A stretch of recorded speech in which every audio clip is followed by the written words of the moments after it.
কিচেনে আপনাদের সবাইকে স্বাগত। আজকে নিয়ে এসেছি পটলের ভাপার রেসিপি নিয়ে, একদম নিরামিষ পদ্ধতিতে। নিরামিষ দিনে কিন্তু আর পটল একঘেয়েমি খেতে খেতে কিন্তু আমাদের একটু ভিন্ন রকমের রেসিপি খেতে ইচ্ছা করে। সেই জন্যই কিন্তু এই পটল ভাপার রেসিপি নিয়ে এসেছি। কেমনভাবে আমি করছি সেটাই আপনাদের সাথে শেয়ার করে নেব। দেখুন, পটলগুলো কেটে নিয়েছি এবং খুব ভালো করে কিন্তু ছুলে নেওয়ার পরে এর পুরোটা আমি আর্ধেক করিনি। দেখুন, মাঝখান দিয়ে হাফ ফাটিয়ে দিয়েছি এবং গায়ের মধ্যে এরকম কাট কাট করে নিয়েছি, যাতে মশলাগুলো কিন্তু পটলের মধ্যে ভালোভাবে ঢুকে যায়। এরকমভাবে কেটে নেওয়ার পরে ভালোভাবে ধুয়ে নিয়েছি এবং ধুয়ে নিয়ে কিন্তু এর মধ্যে দিয়ে দিচ্ছি ভালো করে লবণ আর হলুদ গুঁড়ো মাখিয়ে। পটলের করবেন সেই অনুযায়ী কিন্তু মশলার পরিমাণটা বাড়াবেন বা কমাবেন। আমি একটা মিক্সিং বোল নিয়ে নিয়েছি, এর মধ্যে দিয়ে দিচ্ছি 2 টেবিল স্পুন কালো সর্ষে। অবশ্যই এটা আগের থেকে ভিজিয়ে রাখতে হবে, তা না হলে যদি মিক্সিতে করেন কিন্তু পেস্টটা করতে সমস্যা হবে। আর যদি হাত শিলে বেটে নেন তাহলে কিন্তু এরকম জল দিয়ে ভেজাতে হবে না। দিয়ে দিচ্ছি 2 টেবিল স্পুন হলুদ সর্ষে আর 1 টেবিল স্পুন পোস্ত। সমস্ত উপকরণগুলি আমি আগের থেকে ভিজিয়ে নিয়েছি। এর মধ্যে দিয়ে দেব লঙ্কা। অবশ্যই ঝালটা আপনারা নিজেদের স্বাদ অনুযায়ী দিয়ে দেবেন। আমি এখানে 3টে কাঁচা লঙ্কা দিয়ে দিলাম। এর মধ্যে দিয়ে দিচ্ছি সামান্য হলুদ। এই সর্ষে বাটার সময় কিন্তু অবশ্যই হলুদ আর একটুখানি লবণ দিয়ে কিন্তু আমরা বেটে নেব, তাহলে তেতো হওয়ার ভয় থাকবে না। আগেই দিয়েছি লবণ আর দিয়ে দিচ্ছি হলুদ গুঁড়ো, দিয়ে একটা পেস্ট বানিয়ে নিচ্ছি। তেলটা গরম হয়ে যেতে নুন হলুদ মাখানো পটলগুলো আমরা ভেজে নেব।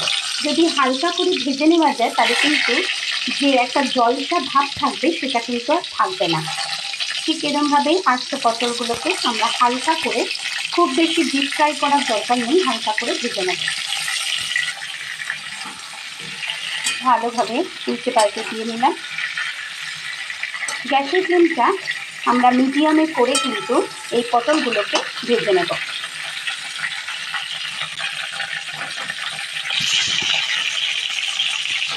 একটু চাপা ঢাকা দিয়ে দিলে কিন্তু পটলগুলো হালকা করে ভাজার সাথে সাথে একটু নরমও হয়ে যাবে। দেখুন, আমাদের পটলগুলো কিন্তু হালকা করে ভাজা হয়ে গেছে। এই পর্যায়ে কিন্তু আমরা এগুলো আস্তে করে তুলে নেব। নরমও হয়ে গেছে এবং হালকা করে ভাজা হয়ে গেছে। এর থেকে ডিপ ফ্রাই কিন্তু করার একদমই প্রয়োজন নেই। টিফিন বক্সে ভাপা করব। পটলগুলোকে ভেজে নেওয়ার পরে একটা টিফিন বক্স নিয়ে নিয়েছি, আর যে সর্ষে বাটাটা বেটে রেখেছিলাম সর্ষে পোস্ত দিয়ে, সেইটা সম্পূর্ণ দিয়ে দেব। বাটাটা দেওয়ার পরে এখানে দিয়ে দেব খুব সামান্য লবণ, কেন আগেই লবণ দেওয়া ছিল, সেটা বুঝে আমাদের কিন্তু লবণের পরিমাণটা দিতে হবে। দিয়ে দেব হলুদ গুঁড়ো, কাশ্মীরি লঙ্কার গুঁড়ো অল্প পরিমাণে দিয়ে দিচ্ছি, জাস্ট সুন্দর একটু কালার হওয়ার জন্য। দিয়ে দেব খুব সামান্য পরিমাণে কিন্তু চিনি, খুব অল্প কয়েক দানা চিনি কিন্তু আমরা দিয়ে দেব। ভালোভাবে মিক্সড করে নিচ্ছি।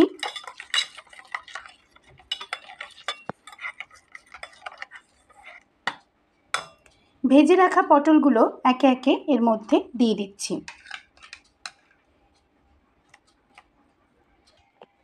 দেখুন, খুব আলতো হাতে কিন্তু এটাকে উপর থেকে নিচে, নিচ থেকে ওপরে মিক্সড করে নিচ্ছি। প্রত্যেকটার গায়ে কিন্তু এরকমভাবে সর্ষে বাটাগুলো দিয়ে দিচ্ছি।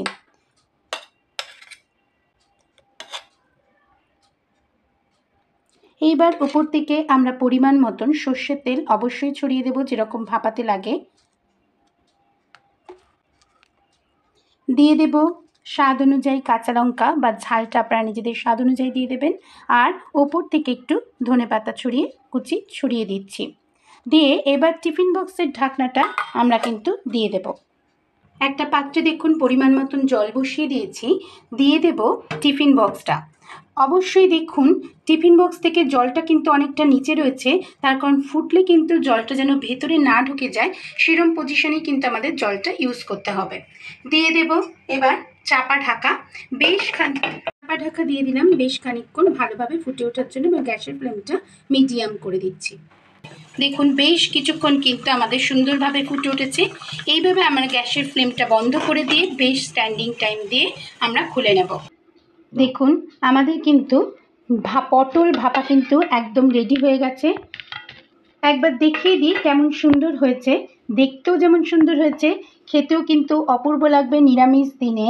খুব সহজেই কিন্তু এই রেসিপিটা তৈরি করা যাবে। আর একবার দেখিয়ে দিই, একদমই কিন্তু জল বেরোয়নি পটল থেকে।